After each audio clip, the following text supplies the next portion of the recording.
नमस्कार प्रिय छात्रों। कल भारत देश को आजादी दिलाने के लिए अनेक महान व्यक्तियों ने अनेक आंदोलन भी किया है। उसके साथ साथ अपना प्राण त्याग करने के लिए भी तैयार थे। ऐसा महान व्यक्तियों में महात्मा गांधी जी या मोहनदास करमचंद गांधी जी के बारे में कल थोड़ा जानकारी प्राप्त किया है। आज उसके बारे में, महात्मा गांधी जी के बारे में, आगे के जीवन के बारे में उसका जानकारी प्राप्त करेंगे। उसके पहले कल हम लोग क्या क्या जानकारी प्राप्त कर दिया है, उसके बारे में थोड़ा ध्यान देना है।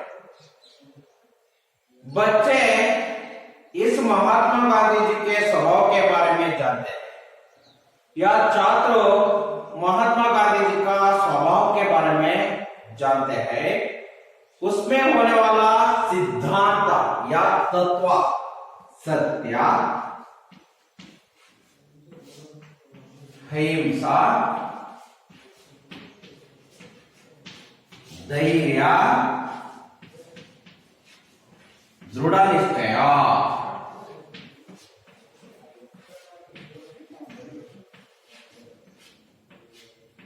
इन विषयों के बारे में जानकारी प्राप्त किया है।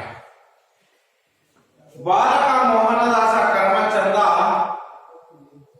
एक शर्मिले स्वभाव थे, लज्जाशीला स्वभाव के व्यक्ति थे। ऐसा महान व्यक्ति, एक महान पुरुष थे। महात्मा गांधी एक महान पुरुष थे। सारे देश इसको राष्ट्रपिता नाम से पुकार करते थे, राष्ट्रपिता नाम से पुकार करते थे। ರಾಷ್ಟ್ರಪಿತ ಎಂಬಂತಹ ಹೆಸರಿನಿಂದ ಅವರನ್ನ ಕರೀತಾರೆ।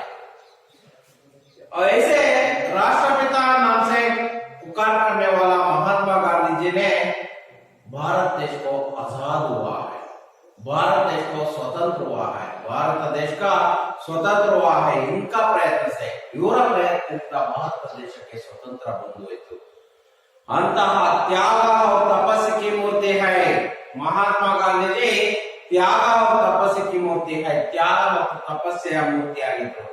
ಧರ್ಮ उनका प्राण है। ನೋಡಿ ಚೆನ್ನಾಗಿ ಹೇಳಿದ್ದಾರೆ ಮಕ್ಕಳೇ, ಧರ್ಮ उनका प्राण है, सत्य उनकी आत्मा है। ಸತ್ಯ ಅನ್ನೋದು ಅವರ ಆತ್ಮ ಆದ್ರೆ, ಪ್ರಾಣ ಅಂತದ್ದು, ಪ್ರಾಣ ಧರ್ಮ ಅನ್ನುವಂಥದ್ದು ಪ್ರಾಣ ಆದ್ರೆ ಸತ್ಯ ಅವರ ಆತ್ಮವಾಯಿತು। ಬಾಲಕ मोहनदास करमचंद गांधी शर्मिले स्वभावदरागिದ್ರು। ठीक समय पर स्कूल जाते थे, ठीक समय पर घर लौटते थे। ಸರಿಯಾದ ಸಮಯಕ್ಕೆ ಮನೆಗೆ ಹೋಗ್ತಾ ಇದ್ರು, ಸರಿಯಾದ ಸಮಯಕ್ಕೆ ಶಾಲೆಗೆ ಹೋಗ್ತಾ ಇದ್ರು। काम से काम था, ಅವರು ಕೆಲಸದಲ್ಲಿ ಯಾವಾಗಲೂ ನಿರಂತರಾಗಿದ್ರು।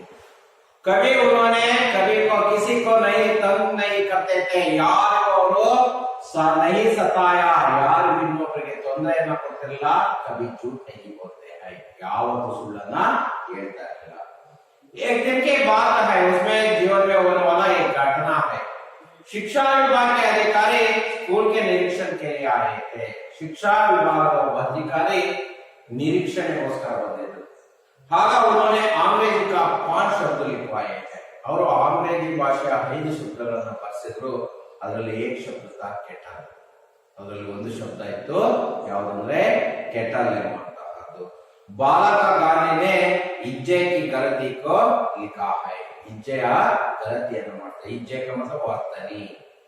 अध्यापक ने इशारा करके समझाया। अध्यापकರು इशारा करके ಸಂಕೇತವನ್ನು ಮಾಡಿ ತೋರಿಸ್ತಾರೆ। दूसरे लड़के को देखकर ठीक कर लो, ಇನ್ನೊಬ್ಬರನ್ನ ನೋಡ್ಕೊಂಡ್ಬಿಟ್ಟು ಸರಿ ಮಾಡು ಅಂತ ಸಂಕೇತ ಮಾಡಿ ತೋರಿಸ್ತಾರೆ। किंतु गांधी ने ऐसा नहीं किया। आले गांधी जी आ रीति ಮಾಡಲಿಲ್ಲ। इज्जे की गलती के कारण मोहन को बुद्धू माना है। ಅವನು ಸರಿಯಾದ ರೀತಿಯಲ್ಲಿ ಮಾಡದ ಕಾರಣದಿಂದ ಅವನ್ನ ಏನಂತ ಅಂದ್ಕೊಂಡ್ರು ಅಂದ್ರೆ ಮೂರ್ಖ, ಬುದ್ಧ, ದಡ್ಡ ಅಂತ ಅಂದ್ಕೊಂಡ್ರು। किंतु उसको बुरा न लगा, ಅವರಿಗೆ ಆದರೂ ಕೆಟ್ಟದ್ದು ಅನಿಸಲಿಲ್ಲ। ಹಾಗಾಗಿ इस बात की खुशी था ಅವರಿಗೆ ಒಂದು ಮಾತಿನ ಮೇಲೆ ಬಹಳ ಖುಷಿ ಇತ್ತು उन्होंने चोरी का रास्ता नहीं अपनाया ಅವರು ತನ್ನ ಕಳ್ಳತನದ ರಸ್ತೆಯನ್ನ ತನ್ನದಾಗಿಸಿಕೊಳ್ಳಿಲ್ಲ उनकी सत्य प्रियता ऐसे शुरू हुई ಅವತ್ತಿನಿಂದಲೇ ಅವನಿಗೆ ಸತ್ಯ ಹೇಳುವಂತಹ ಪ್ರೀತಿ ಅನ್ನೋದು ಉದ್ಭವ ಆಯಿತು जिसने उन्हें महात्मा बनाया ಅವನು ಮುಂದೊಂದು ದಿವಸ ಮಹಾತ್ಮನಾದ ಮಕ್ಕಳೇ ಅಲ್ಲಿಗೆ ಗೊತ್ತಾಯ್ತು ನಾವು ಮಹಾತ್ಮ ಗಾಂಧೀಜಿ ಇಂತಹ ಮಹಾತ್ಮ ಗಾಂಧೀಜಿಯವರ ಜೀವನ ಪರಿಚಯವನ್ನ ಅವರ ಆತ್ಮಕಥನ ಬಗ್ಗೆ ತಿಳ್ಕೊಂಡಿದ್ವಿ ಹಾಗಾದ್ರೆ ಈ ಬಾಲಕ ಮೋಹನದಾಸ ಕರ್ಮಚಂದ ಗಾಂಧಿಯವರು ಮಹಾತ್ಮ ಆಗೋದಕ್ಕೆ ಎಷ್ಟು ಕಷ್ಟವನ್ನು ಪಟ್ಟರು ಯಾವತ್ತು ಜೂಟ್ ಹೇಳ್ತಿರ್ಲಿಲ್ಲ ಸುಳ್ಳನ್ನ ಹೇಳ್ತಾ ಇರಲಿಲ್ಲ ತನ್ನ ನಹಿ ಕರ್ತೈತೆ ಇನ್ನೊಬ್ಬರಿಗೆ ಏನೋ ಸತಾಯಿಸ್ತಿರ್ಲಿಲ್ಲ ಚೋರಿ ನಹಿ ಕರ್ತೈತೆ ಏನನ್ನ ಕಳ್ಳತನವನ್ನ ಮಾಡ್ತಾ ಇರಲಿಲ್ಲ ಈ ಎಲ್ಲಾ ತತ್ವಗಳ ಆಧಾರದ ಮೇಲೆ ಅಂತಹ ಒಬ್ಬ ವ್ಯಕ್ತಿ ಮಹಾತ್ಮ ವ್ಯಕ್ತಿ ಆದ ಹಾಗಾಗಿ ನಾವು ತಿಳ್ಕೊಂಡಿದೀವಿ ಈ ವಿಷಯದ ಬಗ್ಗೆ ಗೊತ್ತಾಯ್ತಾ ಹಾಗಾದ್ರೆ ಮುಂದೆ ಏನಾಯ್ತು ಅವರ ಜೀವನದಲ್ಲಿ ಏನೇನು ಘಟನೆಗಳು ನಡೆದು ಇನ್ನೊಂದೆರಡು ಘಟನೆಗಳನ್ನ ಅವರ ಜೀವನದಲ್ಲಿ ನಡೆದಂತಹ ಎರಡು ಘಟನೆಗಳನ್ನ ಈ ಪಾಠದ ಮೂಲಕ ಹೇಳಿದ್ದಾರೆ ಯಾಕೆ ಹೇಳಿದ್ದಾರೆ ಅಂದ್ರೆ ಮಕ್ಕಳಲ್ಲೂ ಸಹ ಈ ರೀತಿಯ ಗುಣಗಳು ಬರಲಿ सत्य बोलने का प्रेरण छात्रों को मिलना चाहिए सत्य ಹೇಳುವಂತಹ ಶಕ್ತಿ ಮಕ್ಕಳಲ್ಲೇ ಬರಬೇಕು ಧೈರ್ಯ ಬರಬೇಕು ದೃಢ ನಿಶ್ಚಯ ಬರಬೇಕು ಅವರು ದೃಢ ನಿರ್ಧಾರ ಬರಬೇಕು ಅಂತ ಅದಕ್ಕೋಸ್ಕರ ಈ ಪಾಠವನ್ನ ಇಟ್ಟಿದ್ದಾರೆ ಮಕ್ಕಳೇ ನೋಡೋಣ ಹಾಗಾದ್ರೆ ಮೊದಲು ಒಂದು ಬಾರಿ ಆದರ್ಶ ವಾಚನ ಮಾಡೋಣ ಹಾಗಾದ್ರೆ श्रवण पितृभक्ति नाटक पढ़कर उन्होंने निश्चय किया कि मुझे भी श्रवण कुमारा जैसा बनना चाहिए हरिश्चंद्र नाटक देखकर उन्होंने सोचा कि हर एक को हरिश्चंद्र की तरह संकट सहाकर भी सच्चाई का पालन करना चाहिए उनका यह निश्चय जुड़ा हुआ बचपन के उस सत्य प्रेम ने कि आगे उन्हें सत्य तपस्वी बनाया एक और घटना है गांधी जी के भाई ने 25 रुपए कर्ज लिया था भाई के हाथ के सोने के कड़े से एक तोला सोना काट कर कर्ज चुकाया गया गांधी को इस चोरी के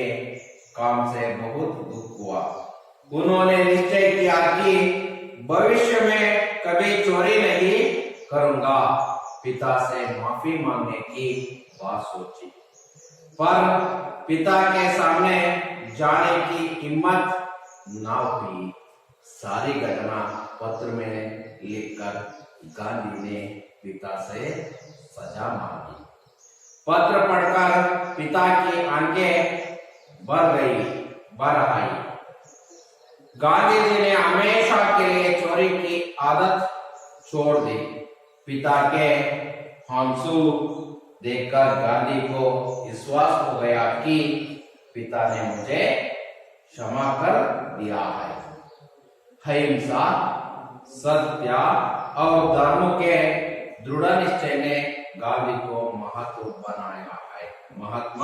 बनाया दोबारा पढ़ना चाहता हूं श्रवण पितृभक्ति नाटक पढ़कर उन्होंने निश्चय किया कि मुझे भी श्रवण कुमारा जैसा बनना चाहिए हरिश्चंद्र नाटक देखकर उन्होंने सोचा कि हर एक को हरिश्चंद्र की तरह संकट सहाकर भी सच्चाई का पालन करना चाहिए उनका यह निश्चय जुड़ा हुआ बचपन के उस सत्य प्रेम ने ही आगे उन्हें सत्य तपस्वी बनाया एक और घटना है गांधी जी के भाई ने 25 रुपए कर दिया था गांधी जी के भाई ने 25 रुपए कर दिया था भाई के हाथों के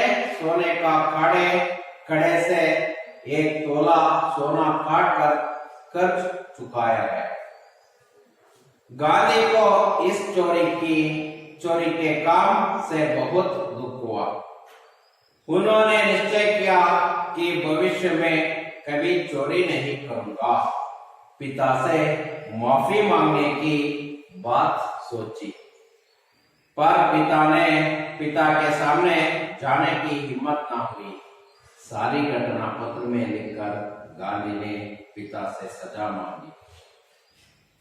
पत्र पढ़कर पिता की आंखें भर आई। गांधी जी ने हमेशा के लिए चोरी की आदत छोड़ दी। पिता के आंसू देखकर गांधी को विश्वास हो गया कि पिता ने मुझे क्षमा कर दिया है। अहिंसा, सत्य और धर्म के दृढ़ निश्चय ने गांधी को महात्मा बनाया। मಕ್ಕಳೇ ನೋಡಿ, ಹಾಗಾದ್ರೆ ಇಲ್ಲಿವರೆಗೆ ನಮಗೆ ಗೊತ್ತಾಯ್ತು ಬಾಲಕ ಮೋಹನದಾಸ ಕರ್ಮಚಂದ ಗಾಂಧಿ ಒಬ್ಬ ಶರ್ಮಿಳೆ ಸ್ವಭಾವದರಾಗಿದ್ರು. ಸತ್ಯವನ್ನೇ ಹೇಳ್ತಾ ಇದ್ರು, ಸುಳ್ಳು ಹೇಳ್ತಾ ಇರಲಿಲ್ಲ, ಇನ್ನೊಬ್ಬರಿಗೆ ತೊಂದರೆ ಕೊಡ್ತಾ ಇರಲಿಲ್ಲ. चोरी का रास्ता नहीं अपनाया था। और बालक मोहनदास करमचंद गांधी सत्य, अहिंसा, धर्म और धर्म के दृढ़ निश्चय से ही महात्मा बनाया। ಅವರ ಜೀವನದಲ್ಲಿ ನಡೆದಂತ ಇನ್ನೆರಡು ಘಟನೆಗಳನ್ನು ಇಲ್ಲಿ ಹೇಳಿದ್ದಾರೆ. ಹಾಗಾದ್ರೆ ಶ್ರವಣ ಪಿತೃ ಭಕ್ತಿ, ನಾಟಕ ಪಡ್ಕರ್ ಉन्होंने निश्चय किया. ನೀವು ಶ್ರವಣ ಕುಮಾರನ ಬಗ್ಗೆ ಕೇಳಿರ್ಬೋದು. ಅವನು ಹೇಳಿದಂತ ಪಿತೃಭಕ್ತಿ, ಪಿತೃ ಭಕ್ತಿ, ಪಿತೃ ಭಕ್ತಿ, ಪಿತ್ರ ಪ್ಲಸ್ ಭಕ್ತಿ. ಪಿತ್ರ ಅಂದ್ರೆ ಪಿತಾ, ಪಿತೃ ಪ್ಲಸ್ ಭಕ್ತಿ. ಅಲ್ಲಿ ನೋಡಿ ಮಕ್ಕಳೇ, ಪಿತೃ ಅಂದ್ರೆ ಪಿತಾ, ಭಕ್ತಿ ತಂದೆಯ ಮೇಲಿದ್ದಂತಹ ಭಕ್ತಿ. ಯಾ ಪಿತೃಭಕ್ತಿ, ತಂದೆಯ ಮೇಲಿದ್ದಂತಹ ಭಕ್ತಿಯನ್ನ ಶ್ರವಣ ಕುಮಾರಿಗೆ ಏನು ಆದ್ರೆ ಪಿತೃಭಕ್ತಿ ಇತ್ತು. ನಾಟಕ ಪಡ್ಕ ಉन्होंने ನಿಶ್ಚಯ किया. ಆ ನಾಟಕವನ್ನ, ಶ್ರವಣ ಕುಮಾರನ ನಾಟಕವನ್ನು ಓದಿ ಮಹಾತ್ಮ ಗಾಂಧೀಜಿಗೆ ಒಂದು ನಿಶ್ಚಯವನ್ನು ಮಾಡ್ತಾರೆ. ಮುಜೆ ಬಿ ಶ್ರವಣ ಕುಮಾರ ಜೈಸಾ ಬನಾನಾ ಚಾಹಿಯೇ. ಮುಜೆ ಬಿ, ನನಗೂ ಸಹ ಏನಾಗಬೇಕು, ಶ್ರವಣ ಕುಮಾರ ರೀತಿಯಲ್ಲಿ ನಾವು ಆಗಬೇಕು ಅನ್ನುವಂತ ಆಸೆ ಯಾರಿಗೆ ಬರುತ್ತೆ, महात्मा गांधी जी को आते हैं. महात्मा गांधी जी के मन में ऐसा भावना आते हैं, मैं भी श्रवण कुमार होना चाहिए, ನಾನು ಶ್ರವಣ ಕುಮಾರ ಆಗ್ಬೇಕು ಅಂತ. ಯಾಕೆ ಅಂದ್ರೆ ಶ್ರವಣ ಕುಮಾರ ಹಾಗಾದ್ರೆ ಪಿತೃಭಕ್ತಿಯಲ್ಲಿ ಏನ್ ತೋರಿಸಿದ ಮಕ್ಕಳೇ, ನಿಮ್ಗೆ ಏನಾದ್ರು ಗೊತ್ತಿದೆಯಾ? ಏನಂದ್ರೆ ಶ್ರವಣ ಕುಮಾರ ಅನ್ನಂತಹ ಒಬ್ಬ ವ್ಯಕ್ತಿ ತನ್ನ ತಂದೆ ತಾಯಿಯ ಕೊನೆ ಆಸೆ ಇರುತ್ತೆ, ತೀರ್ಥಯಾತ್ರೆಯನ್ನ ಮಾಡಬೇಕು ಅನ್ನುವಂತಹ ಒಂದು ಕೊನೆ ಆಸೆ ಇರುತ್ತೆ ತಂದೆ ತಾಯಿಗೆ. ಯಾರ ತಂದೆ ತಾಯಿಗೆ? ಶ್ರವಣ ಕುಮಾರನ ತಂದೆ ತಾಯಿಗೆ ಈ ಆಸೆ ಇರುತ್ತೆ. ಏನಂತ ಅಂದ್ರೆ ನಾವು ಕೊನೆಯದಾಗಿ ತೀರ್ಥಯಾತ್ರೆಗಳನ್ನ, ದೇವಾಲಯ ದರ್ಶನವನ್ನ ಮಾಡಬೇಕು ಅನ್ನೋದು. ಆದ್ರೆ ಆಗಿನ ಕಾಲದಲ್ಲಿ ಯಾವುದೇ ವಾಹನ ಸೌಕರ್ಯ ಇರುವುದಿಲ್ಲ. ವಯಸ್ಸಾಗಿರುವಂತಹ ತಂದೆ ತಾಯಿ ನಡ್ಕೊಂಡು ಹೋಗುವಂತಹ ಶಕ್ತಿ ಇರೋದಿಲ್ಲ ಅವರಿಗೆ. ಆಗ ಏನ್ ಮಾಡ್ಬೇಕು? ಏನಾದ್ರು ಮಾಡಿ ಅವರಿಗೆ ದೇವಾಲಯ ದರ್ಶನ ಮಾಡಿಸ್ಬೇಕು, ತೀರ್ಥಯಾತ್ರೆಯನ್ನು ಮುಗಿಸ್ಬೇಕು ಅನ್ನೋದು ಶ್ರವಣ ಕುಮಾರನ ಆಸೆ ಆಗಿರುತ್ತೆ. ತಂದೆ ತಾಯಿಯ ಕೊನೆ ಆಸೆಯನ್ನ ಈಡೇರಿಸಬೇಕು ಅನ್ನೋದು ಅವರಿಗೆ ಆಗತ್ತೆ. ಆದ್ರೆ ಈಡೇರಿಸೋದಕ್ಕೆ ಶಕ್ತಿ ಇಲ್ಲ, ಅವ್ರ ಹತ್ರ ನಡ್ಕೊಂಡು ಹೋಗೋದಕ್ಕೆ ವಾಹನಗಳಿಲ್ಲ. ಆಗ ಏನ್ ಮಾಡ್ತಂದ್ರೆ ನೀರನ್ನ ಹಾಕೊಂಡು ಹೋಗ್ತಾರಲ್ಲ, ಆ ರೀತಿಯಲ್ಲೇ ಎರಡೂ ಕಡೆನೂ ಸಹ ಏನ್ ಮಾಡ್ತಾರೆ ಅಂದ್ರೆ ತಂದೆ ತಾಯಿಯನ್ನ ಕೂರಿಸ್ಕೊಂಡ್ಬಿಟ್ಟು ಹೆಗಲ ಮೇಲೆ ಏನನ್ನ ಒತ್ಕೊಂಡು ಹೋಗ್ತಾನೆ. ಗೊತ್ತಾಯ್ತಾ? ತಂದೆ ತಾಯಿಗಳನ್ನ ಕೂರಿಸ್ಕೊಂಡ್ಬಿಟ್ಟು ಈ ರೀತಿ ತಂದೆ ತಾಯಿಗಳನ್ನ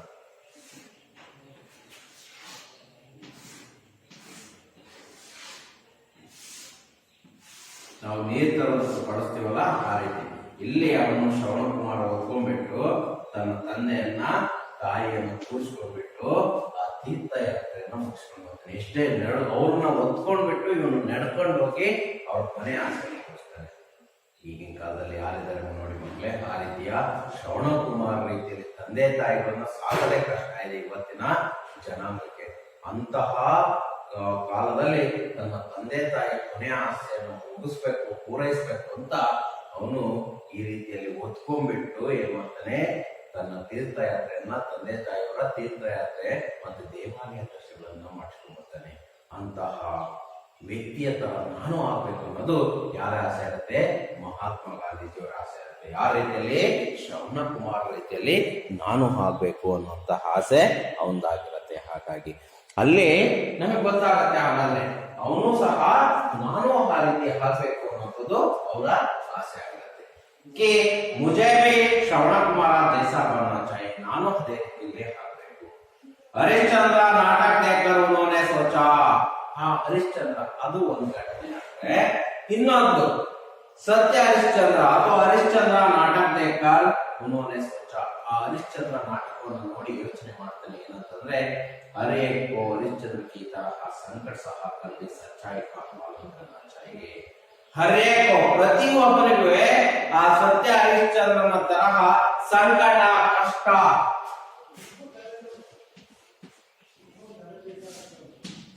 ಕಷ್ಟ ಸಹ ಜೀವನದಲ್ಲಿ ಬರುವಂತಹ ಎಲ್ಲ ಕಷ್ಟಗಳನ್ನ ಸಹಿಸಿಕೊಂಡ್ಬಿಟ್ಟು ನಾನು ಸಹ ಏನಾಗಬೇಕು? ಸಚ್ಚಾಯಿ ಕಾ ಪಾಲನ ಕರ್ನಾ ಚಾಹಿಯೇ. ಸಚ್ಚಾಯಿ ಅಂದ್ರೆ ಸತ್ಯವನ್ನ ಪಾಲನ ಕರ್ನಾ ಚಾಹಿಯೇ, ಸತ್ಯವನ್ನ ಹೇಳೋದನ್ನ ನಾನು ಕಲಿಬೇಕು ಅನ್ನೋದು. ಎಷ್ಟೇ ಕಷ್ಟಗಳು ಬರಲಿ ಜೀವನದಲ್ಲಿ, ಆ ಎಲ್ಲ ಕಷ್ಟಗಳನ್ನ ಸಹಿಸಿಕೊಂಡ್ಬಿಟ್ಟು ಏನ್ ಮಾಡ್ಬೇಕು? ಸತ್ಯವನ್ನ ಹೇಳಬೇಕು ಅನ್ನುವಂಥದ್ದು. ಆ ನಾಟಕವನ್ನ ನೋಡಿ ಯಾರ ಮನಸ್ಸಲ್ಲಿ? ಮಹಾತ್ಮ ಗಾಂಧೀಜಿಗೆ ಮನ್ಮೆ ಆತೆ ಹೈ, ನಾನು ಸಹ ಯಾವ ರೀತಿಯಲ್ಲಿ ಆಗಬೇಕು? ಹರಿಶ್ಚಂದ್ರ ರೀತಿಯಲ್ಲಿ. ಆ ಹರಿಶ್ಚಂದ್ರ ಸತ್ಯವನ್ನ ಹೇಳಿ ಹೇಳಿ ಹೇಳಿ ಅವನ ಹೆಸರಿನ ಮುಂದೆ ಸತ್ಯ ಹರಿಶ್ಚಂದ್ರ ಎಂಬಂತಹದ್ದು ಬಿತ್ತು. ಯಾಕೆಂದ್ರೆ ಎಷ್ಟೇ ಕಷ್ಟ ಬಂದ್ರು, ತನ್ನ ಮಗ ಸತ್ತಂತಹ ಸಂದರ್ಭದಲ್ಲೂ ಸಹ ಅವನು ಸತ್ಯವನ್ನೇ ಹೇಳ್ತಾನೆ. ಗೊತ್ತಾಯ್ತಾ? ಸತ್ಯ ಬಿಟ್ಟು ಬೇರೆ ಇನ್ನೇನು ಹೇಳೋದಿಲ್ಲ. ಹಾಗಾಗಿ ಸತ್ಯವನ್ನೇ ಪಾಲನೆ ಮಾಡ್ತಾನೆ. ಎಷ್ಟೇ ಕಷ್ಟ ಬಂದ್ರು ಅವನು ಆ ಜೀವನದಲ್ಲಿ, ಅವನ ಜೀವನದಲ್ಲಿ ಬಹಳಷ್ಟು ಕಷ್ಟಗಳು ಬಂದ್ರು ಸಹ ಅವನು ಸತ್ಯವನ್ನ ಬಿಟ್ಕೊಡ್ಲಿಲ್ಲ.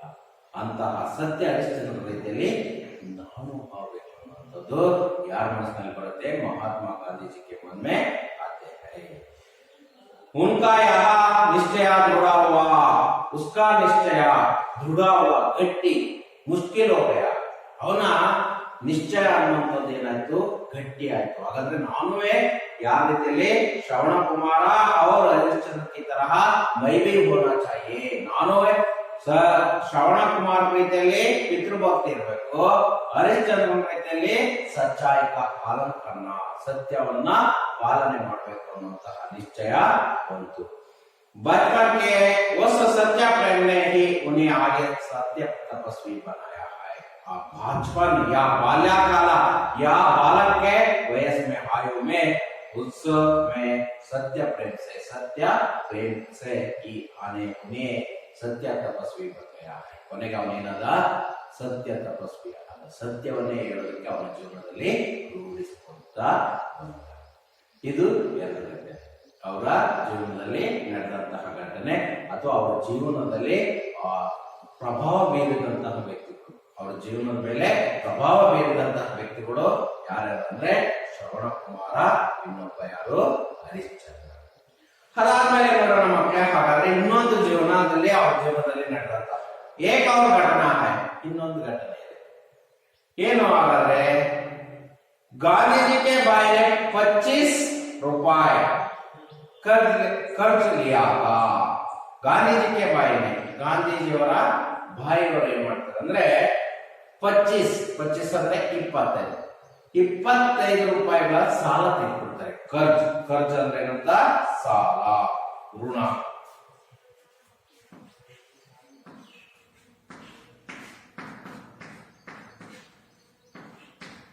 ಸಾಲ ತೆಗೆದುಕೊಳ್ತಾರೆ,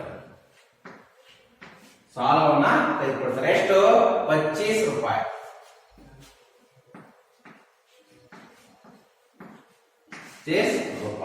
₹25 का कर्ज लिया था, साल ತೆಗೆದುಕೊಳ್ತಾರೆ. भाई के हाथ के सोने के कड़े से 1 तोला सोन काटकर कर चुकाया था. ಹಾಗೆ ಏನ್ ಮಾಡ್ತಾರೆ? ಒಂದು ಕಳ್ಳತನವನ್ನು ಮಾಡ್ತಾರೆ. ಬಾಯಿಗೆ ಹಾಕಿದ್ರೆ, ಬಾಯಿಗೆ ಆದ್ರೆ ಅವರ ಅಣ್ಣ ತಮ್ಮನ ಕೈಯಿಂದ ಹಾಕಿದ್ರೆ ಸೋನೆಗೆ ಕಡೆ ಕಡೆ ಅಂದ್ರೆ ಬಂಗಾರದ ಬಳೆಯಿಂದ, ಬಂಗಾರದ ಚೈನು ಅಥವಾ ಬಂಗಾರದ ಬಳೆಯಿಂದ ಏನ್ ಮಾಡ್ತಾರೆ ಏನ್ ತೋಲ, ಒಂದು ತೋಲವನ್ನ ಏನ್ ಮಾಡ್ತಾರೆ ಸೋನಾ ಕಾಟ್ಕರು. ಅದರಲ್ಲಿ ಏನ್ ಮಾಡ್ತಾರೆ ಒಂದು ತೋಲವನ್ನ ಸೋನಾ ಬಂಗಾರ. काट ಅಂದ್ರೆ ಕಟ್ ಮಾಡ್ಕೊಂಡ್ಬಿಟ್ಟು ಅವರ ಅಣ್ಣನ सोने का कड़े से एक तोला सोना काट कर ಒಂದು ತೋಲಾ ಬಂಗಾರವನ್ನ ಕಟ್ ಮಾಡ್ಕೊಳ್ತಾರೆ. ಕಟ್ ಮಾಡ್ಕೊಂಡ್ಬಿಟ್ಟು ಖರ್ಚುಕಾಯ ಸಾಲ ತೀರಿಸ್ಕೊಡ್ತಾರೆ, ಋಣವನ್ನ ತೀರಿಸ್ಕೊಡ್ತಾರೆ. ಎಷ್ಟನ್ನ ಕಟ್ ಮಾಡ್ಕೊಂಡು एक तोला सोना को काट कर कर चुकाया गया. गांधी को इस चोरी के काम से बहुत दुख हुआ. ಕಳ್ಳತನ ಮಾಡ್ಬೇಕಾದ್ರೆ ಇರುವಾಗಲ್ಲ, ಕಳ್ಳತನ ಮಾಡಿ ಆದ್ಮೇಲೆ ಗಾಂಧೀಜಿಗೂ ಇಸ್ ಚೋರಿ ಕಾಮ್, ಈ ಕಳ್ಳತನದ ಕೆಲಸ ಏನಾಯ್ತು ಬಹು ದುಃಖ, ನಾನು ತಪ್ಪು ಮಾಡಿದೆ, ನಾನೆಲ್ಲೋ ತಪ್ಪನ್ನು ಮಾಡಿದ್ದೇನೆ. ಆಗ ಪ್ರಾಯಶ್ಚಿತ್ತ ಆಯ್ತು. ಪ್ರಾಯಶ್ಚಿತ್ತ का मतलब क्या है? ತಪ್ಪಿನ ಹರಿವಾಗೋದು. ಆ ತಪ್ಪಿನ ಹರಿವು ಅವರಿಗೆ ಆಯ್ತು, ನಾನು ಏನ್ ತಪ್ಪು ಮಾಡಿದೆ ಅನ್ನೋಂತಹ ಉಸಸೆ ಬಹುತ್ ದುಃಖ. ಅದರಿಂದ ಭಾರಿ ದುಃಖವಾಯ್ತು. ಯಾರಿಗೆ? ಮಹಾತ್ಮ ಗಾಂಧೀಜಿಗೂ ಬಹುತ್ ದುಃಖ. उन्होंने निश्चय किया, उस दिन ही निश्चय किया, ಅವನು ನಿಶ್ಚಯ ಮಾಡ ಅವತ್ತು ಪಶ್ಚಾತ್ತಾಪ ಆದ್ಮೇಲೆ कि ಭವಿಷ್ಯ में कभी चोरी नहीं करूंगा, ಭವಿಷ್ಯದಲ್ಲಿ ಯಾವತ್ತೂ ಸಹ ನಾನು ಏನನ್ನು ಮಾಡಬಾರ್ದು, ಚೋರಿ नहीं करूंगा, ಸುಳ್ಳನ್ನ ಹೇಳ್ಬಾರ್ದು, ಮೋಸವನ್ನ ಮಾಡಬಾರ್ದು, ಚೋರಿ नहीं करूंगा, ನಾನು ಯಾರಿಗೂ ಮೋಸವನ್ನ ಮಾಡಬಾರ್ದು. पिता से माफी मांगने की बात सोची. ಅವರ ಪಿತಾ ಸೆ ಅವ್ರ ತಂದೆ ಹತ್ರ ಹೋಗ್ಬಿಟ್ಟು ಏನ್ ಮಾಡ್ಬೇಕು ಅಂತ ಮಾಫಿ ಮಾಂಗ್ನ. ಮಾಫಿ का मतलब क्षमा मांगना. ಕ್ಷಮೆಯನ್ನ ಕೇಳಬೇಕು ಅಂತ ಅನ್ಕೊಂಡ. ಯಾರ ಹತ್ರ ಹೋಗಿ? ಪಿತಾ ಸೆ, ಅವ್ರ ತಂದೆ ಹತ್ರ ನಾನು ಹೋಗಿ ಕ್ಷಮೆಯನ್ನ ಕೇಳೋಣ ಅಂತ ಅನ್ಕೊಂಡ. पिता से माफी मांगने की बात सोची, पर पिता के सामने जाने की हिम्मत न हुई. आगे पिता के सामने ಅಂದ್ರೆ ಎದುರಿಗೆ जाने की हिम्मत का मतलब धैर्य ना हुई.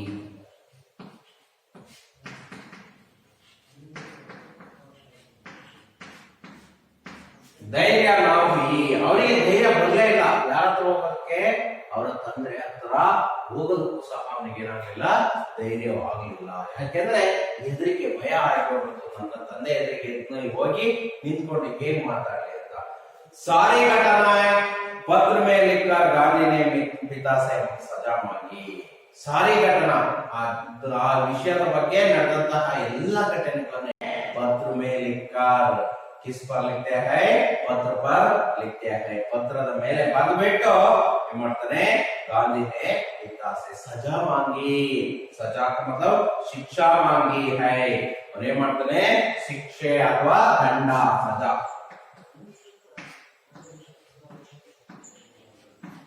ಅವನು ಏನ್ ಮಾಡ್ತಾನೆ ಅಂದ್ರೆ ತನ್ನ ತಂದೆ ಹತ್ರನೇ ಕ್ಷಮೆಯನ್ನ ಕೇಳ್ತಾನೆ. ಅಷ್ಟೇ ಅಲ್ಲ, ಕ್ಷಮೆ ಕೇಳೋದ್ರ ಜೊತೆಲಿ ಇದಕ್ಕೆ ನಾನು ಮಾಡಿರೋ ತಪ್ಪಿಗೋಸ್ಕರ ನನಗೆ ಏನಾದ್ರು ದಂಡ ಕೊಡಿ, ಪನಿಷ್ಮೆಂಟ್ ಅನ್ನ ಕೊಡಿ, ಶಿಕ್ಷೆಯನ್ನ ಕೊಡಿ ಅಂತ ಕೇಳ್ತಾನೆ. ಪತ್ರ ಪಡ್ಕರ್ ಪಿತಾ ಕಿ ಆಂಖೋं में आंसू भर गए हैं. ಹಾಗಂದ್ರೆ ಅವರ ಆ ಪತ್ರವನ್ನು ಓದ್ಬಿಟ್ಟು ಮಹಾತ್ಮ ಗಾಂಧೀಜಿನೇ लिखा हुआ पत्र को पढ़कर उसका पिता को आंखें भर गई हैं. ಅವರ ಕಣ್ಣಲ್ಲಿ ಕಣ್ಣೀರು ಬಂತು. आंखें भर गई, ಕಣ್ಣು ಬಂದ್ರೆ आंखों में आंसू आ गए हैं. ಕಣ್ಣಲ್ಲಿ ಕಣ್ಣೀರು ಬರುತ್ತೆ. ಯಾರ ಕಣ್ಣೀರಲ್ಲಿ? ಯಾರ ಕಣ್ಣಲ್ಲಿ? महात्मा गांधी जी के पिता के आंखों में आंसू भर गई. गांधी जी ने हमेशा के लिए चोरी की आदत छोड़ दी. गांधी जी ने हमेशा के लिए ಅವತ್ತಿನಿಂದಲೇ ಎಂತ ಕೆಲಸವನ್ನ, ಚೋರಿ ಕಿ ಆದತ್ ಅಂದ್ರೆ ಅಭ್ಯಾಸವನ್ನ ಬಿಟ್ಬಿಡ್ತಾರೆ. ಜೋಡ್ದಿ ಬಿಟ್ಬಿಟ್ರು. ಅವತ್ತಿನಿಂದಲೇ ಆ ರೀತಿ ಮಾಡೋದು ಬಿಟ್ಬಿಟ್ರು.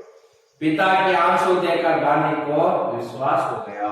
ಆ पिता की आंसू देखकर, ಆ ತಂದೆಯ ಕಣ್ಣಲ್ಲಿ ಕಣ್ಣೀರನ್ನು ನೋಡ್ಬಿಟ್ಟು ಗಾಂಧೀಜಿಗೂ ವಿಶ್ವಾಸ हो गया. ವಿಶ್ವಾಸ ಅಂದ್ರೆ ಭರೋಸಾ, ನಂಬಿಕೆ.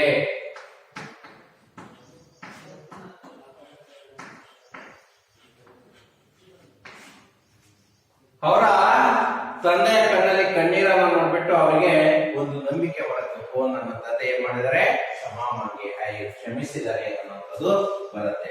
ವಿಶ್ವಾಸ हो गया कि पिता ने मुझे क्षमा कर दिया है. ನನ್ನ ತಂದೆಯವರು ಏನ್ ಮಾಡಿದ್ದಾರೆ, ನನ್ನನ್ನ ಕ್ಷಮಿಸಿದರೆ, ಕ್ಷಮಾ कर दिया है, ನನ್ನ ತಂದೆಯವರು ಕ್ಷಮಿಸಿಬಿಟ್ಟಿದ್ದಾರೆ ಅನ್ನೋದು ಅವರಿಗೆ ಗೊತ್ತಾಗುತ್ತೆ. इस समय अहिंसा सत्य धर्म के दृढ़ निश्चय ने ಗಾಂಧಿ को महत्व बनाया है. ನೋಡಿ ಮಕ್ಕಳೇ, ಇವೆಲ್ಲ ಅವರ ಜೀವನದಲ್ಲಿ ನಡೆದಂತಹ ಅಹಿಂಸಾ ಮತ್ತೆ ಧರ್ಮ ಪಾಲನೆ ಮತ್ತೆ ಸತ್ಯ ಹೇಳುವಂಥದ್ದು, ಇವುಗಳಿಂದಲೇ ಒಬ್ಬ ಮಹಾತ್ಮ ವ್ಯಕ್ತಿ ಆದ್ರು. ಇಲ್ಲ ಅಂತಿದ್ರೆ ಇವುಗಳನ್ನ ಪಾಲನೆ ಮಾಡಿದ್ಲ ಅಂದ್ರೆ ಅವನು ಮಹಾತ್ಮ ವ್ಯಕ್ತಿ ಆಗೋದಕ್ಕೆ ಸಾಧ್ಯವಾಗ್ತಿರ್ಲಿಲ್ಲ. ಅಂತಹ ಮಹಾತ್ಮ ವ್ಯಕ್ತಿ ಇವತ್ತು ನಮ್ಮ ಭಾರತ ದೇಶಕ್ಕೆ ಏನನ್ನು ತಂದುಕೊಟ್ರು, ಸ್ವತಂತ್ರವನ್ನ ಆಜಾದಿ ದಿಲಾಯ ಹೈ. ಹಾಗಾದ್ರೆ ಇಲ್ಲಿವರೆಗೂ ಪಾಠ ಆಯ್ತು. ಹಾಗಾದ್ರೆ ಒಂದು ಬಾರಿ ನೋಡೋಣ ಇವತ್ತಿನ ಪಾಠದಲ್ಲಿ ಏನೇನಾಯ್ತು ಅಂತ. ಶ್ರವಣ ಪಿತೃಭಕ್ತಿ ನಾಟಕವನ್ನು ನೋಡಿ. ಶ್ರವಣ ಪಿತೃಭಕ್ತಿ, ಶ್ರವಣ ಅಂದ್ರೆ ಶ್ರವಣ ಕುಮಾರನ ಪಿತೃಭಕ್ತಿ, ಅವನ ತಂದೆ ಮೇಲಿದ್ದಂತಹ ಭಕ್ತಿ, ಪ್ರೀತಿ, ಪ್ರೇಮ ಅದನ್ನ ನೋಡ್ಬಿಟ್ಟು ಆಗ ಅವನು ನಿಶ್ಚಯ ಮಾಡ್ತಾನೆ, ना मैं भी श्रवण कुमार के तरह होना चाहिए, जैसा बनना चाहिए. ऐसे हरिश्चंद्र को नाटक देखकर, नाटकವನ್ನು ನೋಡಿಬಿಟ್ಟು मैं भी हरिश्चंद्र की तरह सभी संकट को सहाकर मैं भी सत्य बोलना चाहिए. ನಾನು ಸತ್ಯವನ್ನ ಹೇಳಬೇಕು, या सच्चाई का पालन करना चाहिए. ऐसा मन, ऐसे भावना उसके मन में आ गया है. यहाँ वह बचपन से ही सत्य प्रेम की भावना उसका मन में आ गया है और उसके साथ उसमें जीवन में होने वाला घटना है.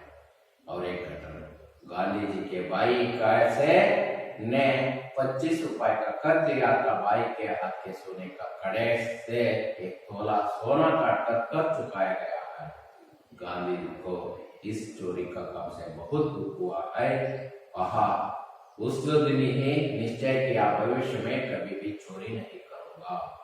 पिता से माफी मांगने के लिए बात सोची है, पर पिता के सामने जाने का हिम्मत ना हुई है. सारी घटनाओं को पत्र में लिखकर गांधी से पिता मांगे है या सजा मांगी है. पत्र पढ़कर उसका पिता के आंखों में आंसू भर गया है. गांधी जी उस दिन से ही चोरी का आदत छोड़ दिया है. पिता के आंखों में आंसू देकर गांधी जी को विश्वास हो गया है, मुझे मेरा पिता ने क्षमा कर दिया है. ऐसे धर्म, सत्य, अहिंसा के द्वारा महात्मा गांधी जी एक महात्मा बन गया है. उसके बाद 1 और 2, 3 प्रश्न की ओर ध्यान देना है. सारे देश ने गांधी जी को क्या माना है? कल मैं बताया गया था, सारे देश ने गांधी जी को राष्ट्रपिता नाम से, महात्मा राष्ट्रपिता नाम से माना है. राष्ट्रपिता एवंತಹ ಇದರಿಂದ ಕೊಂಡಿದ್ರು. ಭಾರತ किसके प्रयत्न से आजाद हुआ है? ಭಾರತ ಯಾರ ಪ್ರಯತ್ನದಿಂದ ಸ್ವತಂತ್ರವಾಯಿತು? ಯಾರ ಪ್ರಯತ್ನದಿಂದ? महात्मा गांधी के प्रयत्न से. गांधी जी किसकी मूर्ति थी? गांधी जी यावर मूर्ति आयु, सत्य और तपस्या की मूर्ति थी. गांधी जी का स्वभाव कैसा था? गांधी जी और स्वभाव ಹೇಗಿತ್ತು? ಶರ್ಮಿಳೆ ಸ್ವಭಾವ थे. शिक्षा विभाग के अधिकारी स्कूल क्यों आए हैं? शिक्षा विभागದ अधिकारी ಯಾತಕ್ಕೋಸ್ಕರ ಬಂದಿದ್ರು? निरीक्षण के लिए या जांच करने के लिए. गांधी के भाई ने कितने रुपए कर दिया था? ಎಷ್ಟು ರೂಪಾಯಿನ ಸಾಲವನ್ನ ತೆಗೆದುಕೊಂಡಿದ್ದ? ಇವತ್ತು ನಾನು ಮಾಡಿದಂತಹ ಪಾಠ ಮಕ್ಕಳೇ 25 रुपए का कर दिया था. गांधी जी ने पिता से क्या मांगी है? गांधी जी ತಂದೆಯಿಂದ ಏನನ್ನ ಕೇಳಿದ್ರು? माफी मांगी है. माफी मांगी है. अभी 2-3 वाक्य के ऊपर. गांधी जी पर नाटकों का क्या प्रभाव पड़ा? गांधी जी ಅವರಿಗೆ ಯಾವ ಯಾವ ನಾಟಕಗಳಿಂದ ಏನೇ ಪ್ರಭಾವ ಬಿತ್ತು? श्रवण पितृभक्ति नाटक देखकर, श्रवण पितृभक्ति नाटक पढ़कर उसका मन में निश्चय किया मुझमें या मैं भी श्रवण कुमार जैसा बनना चाहिए। उसी तरह हरिश्चंद्र नाटक देखकर उसके मन में आ गया है मैं भी हरिश्चंद्र की तरह संकट सहाकर सच्चाई का पालन करना चाहिए, ऐसा भावना आ गया। दूसरा प्रश्न है गांधी जी की सत्य प्रियता कहां से शुरू हुई, कैसे? ಗಾಂಧೀಜಿಯವರಿಗೆ ಎಲ್ಲಿಂದ ಸತ್ಯಪ್ರಿಯತೆ ಅನ್ನೋದು ಪ್ರಾರಂಭವಾಯಿತು? एक घटना उसका शिक्षा विभाग के अधिकारी स्कूल के निरीक्षण के लिए आने के समय में, दूसरा क्या है श्रवण पत्र पितृभक्ति, तीसरा हरिश्चंद्र नाटक को देखकर उसको उसका मन में आ गया सत्य बोलने का भावन प्रेरण आ गया। पिता से गांधी जी की माफी मांगने के प्रसंग का वर्णन कीजिए। ಅವರು ತಂದೆ ಹತ್ರ ಗಾಂಧೀಜಿಯವರು ಮಾಫಿ ಕ್ಷಮೆಯನ್ನ ಕೇಳುವಂತಹ ಪ್ರಸಂಗವನ್ನ ವರ್ಣನೆ ಮಾಡಿ ಅಂತ ಹೇಳಿದ್ದಾರೆ। ನೋಡೋಣ ಹಾಗಾದ್ರೆ ಮಕ್ಕಳೇ ಏನಂತ ಅಂದ್ರೆ गांधी जी के भाई ने 25 रुपए कर दिया था, भाई के हाथ के सोने के कड़े से एक तोला सोना काट कर चुकाया गया। गांधी को इस चोरी के काम से बहुत दुख हुआ। उन्होंने निश्चय किया कि भविष्य में कभी चोरी नहीं करूंगा। पिता से माफी मांगने की बात सोची, पर पिता के सामने जाने की हिम्मत न हुई। सारी घटना पत्र में लिखकर गांधी ने पिता से सजा मांगी। पत्र पढ़कर पिता की आंखें भर आई। गांधी जी ने हमेशा के लिए चोरी की हालत छोड़ दी। पिता के आंसू देखकर गांधी को विश्वास हो गया कि पिता ने मुझे क्षमा कर दिया है। ಇಷ್ಟು ಅವರ ಪ್ರಸಂಗ। ಅದಾದ್ಮೇಲೆ ಬಹುವಚನ ಶಬ್ದದ ಕಡೆ ನಾವು ಒಂದಿಷ್ಟು ನೋಡ್ತಾ ಹೋಗೋಣ। ಏಕವಚನ ಬಹುವಚನ ಕೊಟ್ಟಿದ್ದಾರೆ, ಒಂದನ್ನು ನೋಡ್ತಾನ। ಏಕವಚನ से बहुवचन के रूप में परिवर्तन करना, एकवचन यह बहुवचन।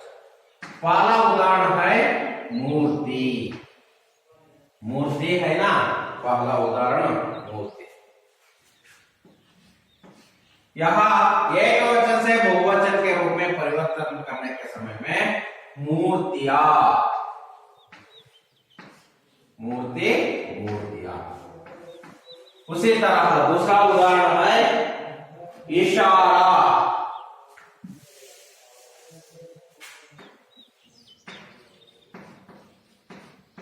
इशारे।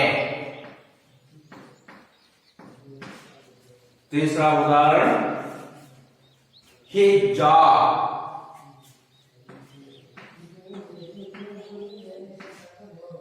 हिज्जे। और चौथा उदाहरण गलती।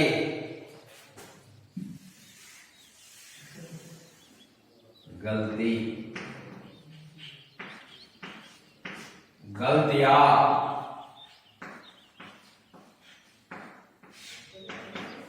नेक्स्ट लड़का। लड़का, लड़के।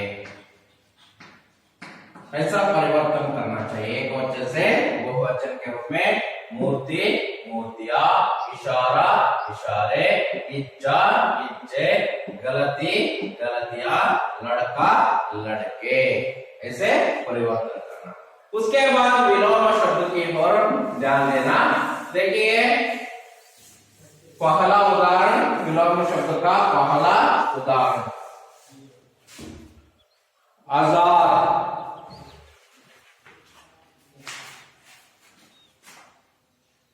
आजाद। मैं पहले लिखना चाहता हूं धर्म, सत्य, झूठ, दिन, गलत, विश्वास,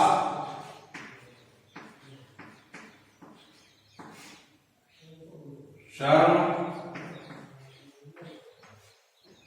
और हिंसा। दूसरी फॉर अहिंसा,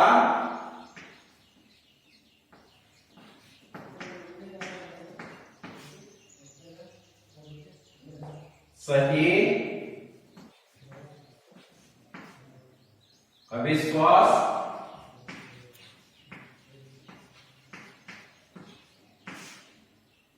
गुलाम,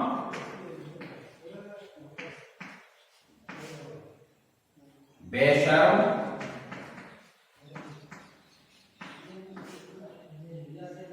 असत्य,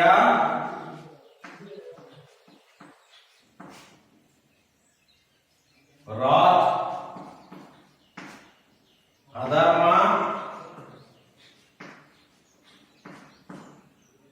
सच। इतना है। यहां शब्दों को जोड़ना चाहिए हमें। देखिए, आजाद का विलोम शब्द कौन सा है? आजाद। आजाद का विलोम शब्द गुलाम। क्या ऐसा जोड़। यह धर्म, धर्म का विलोम शब्द अधर्म। देखिए, अधर्म। सत्य का विलोम शब्द सत्य, सत्य का विलोम शब्द असत्य।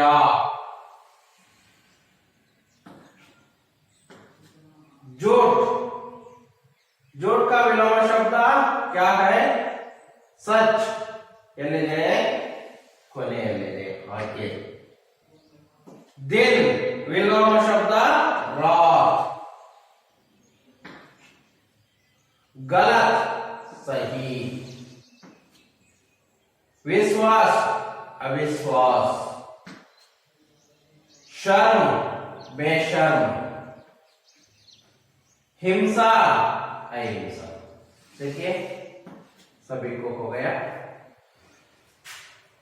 दोबारा पढ़ना चाहता हूं। आजाद, गुलाम। धर्म, अधर्म। सत्य, असत्य। झूठ, सच। दिन, रात। गलत, सही। विश्वास, अविश्वास। शर्म, बेशर्म। हिंसा, अहिंसा। ऐसा लिखना चाहिए। आप उसके बाद जोड़कर लिखना चाहिए। आजाद, गुलाम, ऐसे जोड़ना चाहिए।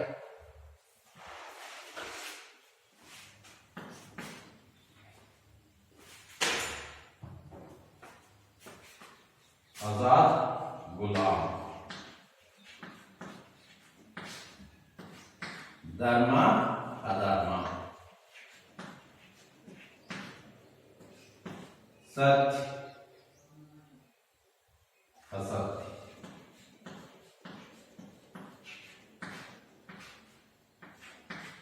झूठ, झूठ। सच। दिन, रात। गलत, सही। विश्वास, अविश्वास।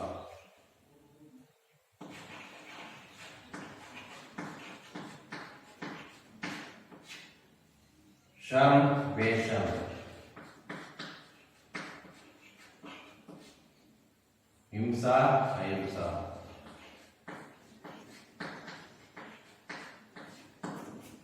ऐसा लिखना चाहिए। ಈ ರೀತಿಯಲ್ಲಿ ಮಕ್ಕಳೇ ಬರಬೇಕು, ಆಗ ನಿಮಗೆ ಸುಲಭ ಆಗುತ್ತೆ। ಗೊತ್ತಾಯ್ತಲ್ಲ? ಈ ರೀತಿಯಲ್ಲಿ ಬರೆಯೋದನ್ನ ಕಲಿಬೇಕು।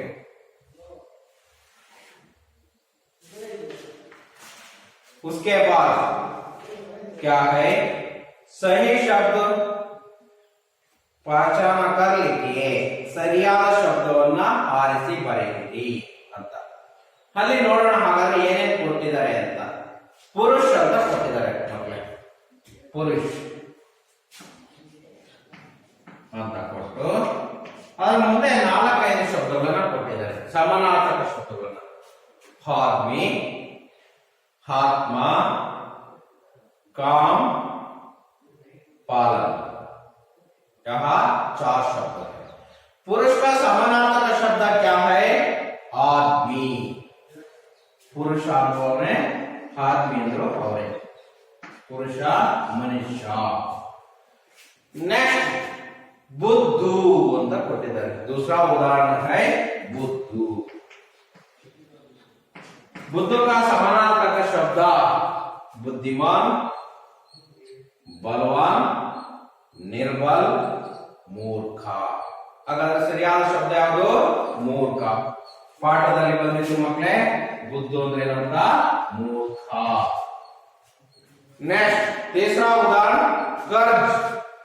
कर्ज का समानार्थक शब्द काम, कम, ಋಣ, ಋಷಿ. ಅಲ್ಲಿಗೆ कर्ज ಅಂದ್ರೆ ಸಾಲ. ಸಾಲಕ್ಕೆ ಸರಿಸಮಾನವಾದ ಶಬ್ದ ಯಾವುದು? ಋಣ ಅಥವಾ. नेक्स्ट चौथा उदाहरण सोना. सोना ಅಂದ್ರೆ ಬಂಗಾರ. चांद, ಚಾಂದಿ, ಸ್ವರ್ಣ, ಸವರ್ಣ. ಅದರಲ್ಲಿ ಸರಿಯಾದ ಶಬ್ದ ಸ್ವರ್ಣ. ಸ್ವರ್ಣ ಅಂದ್ರೂ ಸಹ ಅದೇ, ಸೋನ, ಸ್ವರ್ಣ.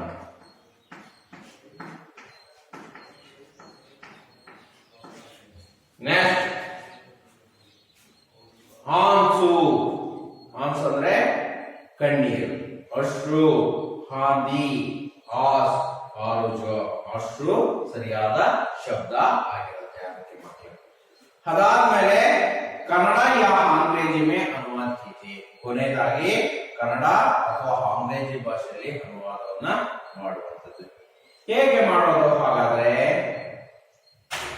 ವೇ ತ್ಯಾಗ और ತಪಸ್ಸೆ ಕಿ ಮೂರ್ತಿ थे. ಅವರು ತ್ಯಾಗ ಮತ್ತು ತಪಸ್ಸೆಯ ಮೂರ್ತಿ ಆಗಿದ್ದರು. ತ್ಯಾಗ ಮತ್ತು ತಪಸ್ಸೆಯ ಮೂರ್ತಿಯಾಗಿದ್ದರು. ಬಾಲಕ ಮೋಹನದಾಸ ಕರ್ಮಚಂದ್ರ ಗಾಂಧಿ ಶರ್ಮಿಳೆ ಸ್ವಭಾವಕ್ಕೆ थे. ಅದಕ್ಕೆ ಕನ್ನಡ ಅನುವಾದ ಬಾಲಕ ಮೋಹನದಾಸ ಕರ್ಮಚಂದ್ರ ಗಾಂಧೀಜಿಯವರು, ಬಾಲಕ ಮೋಹನದಾಸ ಕರ್ಮಚಂದ್ರ ಗಾಂಧೀಜಿಯವರು ನಾಚಿಕೆ ಸ್ವಭಾವದರಾಗಿದ್ದರು. ಎಂತ ಸ್ವಭಾವದರಾಗಿದ್ರು?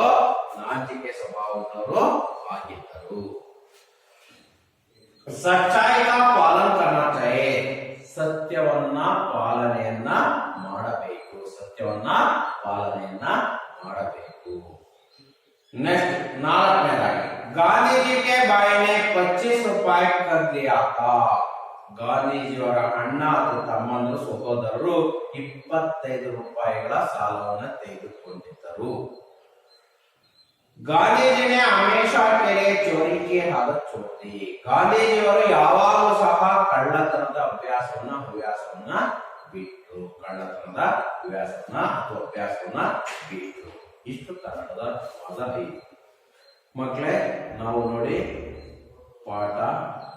पाठ का सारांश, पाठ का शब्दार्थ, उसके बाद 1 अंक का, 2 अंक का, और उसके बाद एकवचन, बहुवचन, पुल्लिंग, स्त्रीलिंग, विलोम शब्द, समानार्थक शब्द, कन्नड़ अनुवाद, उसके साथ पाठ का उद्देश्य, पाठ का आशय, यहाँ भी जानकारी प्राप्त किया है. ಇಷ್ಟನ್ನೆಲ್ಲ ತಿಳ್ಕೊಂಡಿದ್ದೀವಿ ಇವತ್ತು. ಗೊತ್ತಾಯ್ತಾ? ನಿನ್ನೆ ಇವತ್ತರಲ್ಲಿ ನಾವು ಪೂರ್ತಿ ಈ ಪಾಠದ ಬಗ್ಗೆ ಪೂರ್ಣವಾಗಿ ಚೆನ್ನಾಗಿ ತಿಳ್ಕೊಂಡಿದ್ದೀವಿ ಅಂತ ಅನ್ಕೊಂಡಿದ್ದೀವಿ. ಈ ಪಾಠದಲ್ಲಿ ನೀವು ಸಹ ನೈತಿಕ ಮೌಲ್ಯಗಳನ್ನು ಅಳವಡಿಸಬೇಕು. ಈ ಪಾಠದಿಂದ ಅದರ ಜೊತೆಯಲ್ಲಿ ಈ ಪಾಠದ ಎಲ್ಲಾ ಪ್ರಶ್ನೆಗಳನ್ನ ಬರ್ಕೊಳ್ಳಿ. ಪ್ರಶ್ನೆಗೆ ಉತ್ತರವನ್ನ ನೀವೇ ಹುಡುಕೊಂಡು ಬರೀಬೇಕು. ನಾನು ಹೇಳಿದ್ದೀನಿ, ಅದರ ಜೊತೆಯಲ್ಲಿ ನೀವು ಒಂದು ಬಾರಿ ಓದ್ಬಿಟ್ಟು ಹುಡುಕಿ ಬರೀರಿ. ನೋಡ್ಸಲಿ ಬರದಾದ್ಮೇಲೆ ಪ್ರಾಕ್ಟೀಸ್ ಮಾಡಿ, ಕಲೀರಿ. ಕಲಿತಾದ್ಮೇಲೆ ಬರೆಯೋದಕ್ಕೆ ಪ್ರಯತ್ನ ಮಾಡಿ. ಆ ರೀತಿಯಲ್ಲಿ ನೀವು ಪ್ರಾಕ್ಟೀಸ್ ಮಾಡಿ ಬರೆಯೋದನ್ನ ಕಲಿಬೇಕು. ಕಲಿತು ಪ್ರತಿಯೊಂದನ್ನು ನೀವು ಕಲಿತು ಬರೆಯೋದಕ್ಕೆ ಪ್ರಾಕ್ಟೀಸ್ ಅನ್ನ ಮಾಡಿ. ಹಾಗಾಗಿ ಇವತ್ತೇ ನೀವು ನೋಟ್ಸ್ ಅನ್ನ ಪ್ರಿಪೇರ್ ಮಾಡಿಬಿಟ್ಟು ಇವತ್ತೇ ಇದಕ್ಕೆ ಕ್ವಶನ್ ಆನ್ಸರ್ ನ ಕಲಿಬೇಕು. ಅರ್ಥ ಮಾಡ್ಕೊಂಡು ಬರೆಯೋದಕ್ಕೆ ಪ್ರಯತ್ನ ಮಾಡಿ. ಇವತ್ತೇ ನೀವು ಇದಕ್ಕೆಲ್ಲ ಪ್ರಿಪೇರ್ ಆದ್ರೆ ಮಕ್ಕಳೇ, ನಿಮಗೆ ಇವತ್ತೇ ಹೋದ್ರೆ ಬಹಳ ಸುಲಭ ಆಗ್ತದೆ. ಗೊತ್ತಾಯ್ತಾ? ಈಗ ನೀವು ಸಮಯವನ್ನು ವೇಸ್ಟ್ ಮಾಡಬೇಡಿ. ಈಗಲೇ ನೀವು ನೋಟ್ಸ್ ಅನ್ನ ಬರೆಯೋದಕ್ಕೆ ಪ್ರಾರಂಭ ಮಾಡಿ. ಗೊತ್ತಾಯ್ತಾ? ಬರ್ದಾದ್ಮೇಲೆ ಕಲೀರಿ. ಗೊತ್ತಾಯ್ತಾ? ಏನಾದ್ರೂ ಸಂದೇಹ ಆಗಿದ್ರೆ ನಮ್ಮನ್ನ ಕೇಳಬಹುದು. ಏನಾದ್ರೂ ಡೌಟ್ಗಳು ಬರ್ತಾರೆ ಈ ಪಾಠಕ್ಕೆ ಯಾವುದೇ ಡೌಟ್ಗಳನ್ನು ಸಹ ನೀವು ನಮ್ಮನ್ನ ಕೇಳಬಹುದು. ಹಾಗಾಗಿ ನಾವು ನಿಮಗೆ ಅರ್ಥ ಆಗೋ ರೀತಿಯಲ್ಲಿ ಪಾಠವನ್ನ ಮಾಡೋದಕ್ಕೆ ಪ್ರಯತ್ನವನ್ನು ಮಾಡ್ತಾ ಇದ್ದೀವಿ. ಹಾಗಾಗಿ ನೀವು ಇದನ್ನು ಸದುಪಯೋಗ ಮಾಡಿಕೊಂಡು, ಗೊತ್ತಾಯ್ತಾ, ಇದರ ಸದುಪಯೋಗ ಮಾಡಿಕೊಂಡು ಶಾಲೆ ಇಲ್ಲ ಅಂತ ನೀವು ಬೇಸರ ಪಡಕ್ ಹೋಗಬಾರ್ದು. ಶಾಲೆ ಇದೆ ಅಂತ ತಿಳ್ಕೊಂಡು ಇದನ್ನ ನೀವು ಕಲಿತಾ ಹೋಗಬೇಕು. ಯಾಕೆಂದ್ರೆ ಮುಂದೆ ಪರೀಕ್ಷೆ ಬರುತ್ತೆ, ಆ ಪರೀಕ್ಷೆಯಲ್ಲಿ ಇದೆಲ್ಲ ಅರಿಬೇಕಾಗತ್ತೆ ಅಂತ ಹೇಳ್ತಾ ಈ ಪಾಠವನ್ನ ಮುಗಿಸ್ತಿದ್ದೇನೆ. ಧನ್ಯವಾದ.